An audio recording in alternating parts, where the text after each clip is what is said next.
Marco സിനിമയുടെ 21 ദിവസത്തെ world wide collection എത്രയാണെന്ന് നോക്കാം.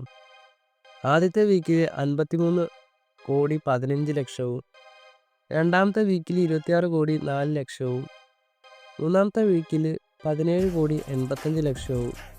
അങ്ങനെ ആകെ മൊത്തം 21 ദിവസത്തെ സിനിമയുടെ ടോട്ടൽ വേൾഡ് വൈഡ് കളക്ഷനായിട്ട് പറയുന്നത് 97,04,00,000 മിക്കവാറും നാളത്തെ കളക്ഷനോട് കൂടി മാർക്കോ സിനിമ 100 കോടി ക്ലബിൽ ഇടം നേടും. മോളിവുഡിലെ 9ാമത്തെ 100 കോടി ക്ലബ്ബാണ് മാർക്കോ.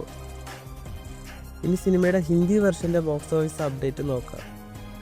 ഫസ്റ്റ് വീക്കിൽ 30 ലക്ഷവും, സെക്കൻഡ് വീക്കിൽ 4,12,00,000, മൂന്നാമത്തെ വീക്കിൽ 5,64,00,000.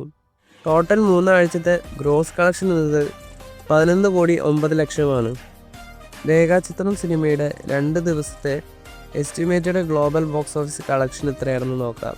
2 ദിവസം കൊണ്ട് 9 കോടിക്ക് മുകളിൽ സിനിമയ്ക്ക് കളക്ഷൻ ഉണ്ടാവുമെന്നാണ് പറയുന്നത്. കേരളത്തിൽ ആദ്യ ദിവസം 1,92,00,000 സിനിമയുടെ കളക്ഷനെങ്കിൽ രണ്ടാം ദിവസം കേരളത്തിൽ 2,10,00,000 രൂപയാണ് സിനിമയ്ക്ക് കളക്ഷൻ കിട്ടിയിരിക്കുന്നത്. 2 ദിവസത്തെ കേരള കളക്ഷൻ എന്നത് 4,02,00,000. കൂടുതൽ സിനിമകളുടെ അപ്ഡേറ്റുകളുമായി അടുത്തൊരു വീഡിയോയിൽ കാണാം.